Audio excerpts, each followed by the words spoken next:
ఆచరణలో పాల్గొంటున్న యువకులందరికీ ఉద్యమాభినందనలు తెలియజేస్తున్నాను.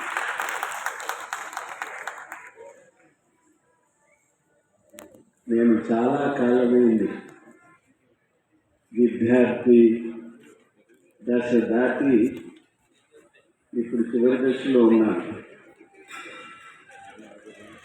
అందరినీ చూస్తుంటే ఓయూ క్యాంపస్లో తాగు ఆడిటోరియంలో ఉన్నట్టుగా ఉంది. అందరూ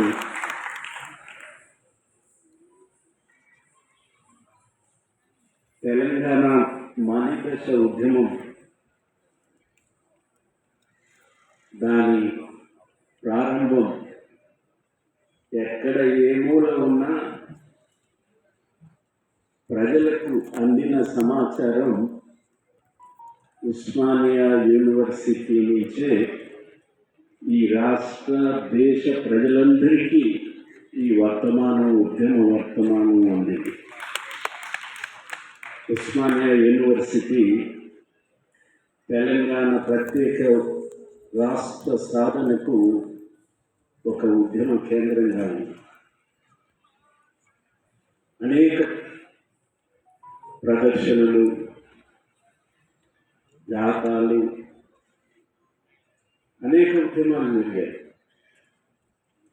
కానీ విద్యార్థుల ఉద్యమం అని చెప్పి ప్రపంచ ప్రఖ్యాతిగాంచిన ఉద్యమం ఏదన్నా ఉంటే ఫ్రాన్స్లో 1961 దశలో డీగాల్ వారి ఫ్రాన్స్ ప్రెసిడెంట్కి వ్యతిరేకంగా డీగాల్కి వ్యతిరేకంగా విద్యార్థులు ఉద్యమం చేస్తే ఫ్రాన్స్ ప్రెసిడెంట్ దిగిపోవాల్సిన స్థితి వచ్చింది.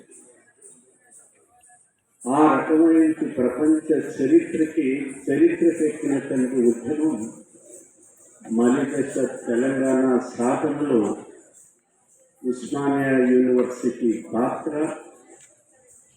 అందులో ప్రత్యేకంగా కళాకారులు, కవులు, కళాకారులు. నేను ఆ రోజుల్లో జర్నలిస్టు యూనియన్ నాయకుడిగా ఉమ్మడి రాష్ట్రంలో తిరుగుతున్నప్పుడు, ట్రైన్లలో వెళ్తున్నప్పుడు, బస్సుల్లో వెళ్తున్నప్పుడు ఆంధ్ర ప్రాంతానికి విశాఖపట్నానికి ఒక రోజు వెళ్తుంటే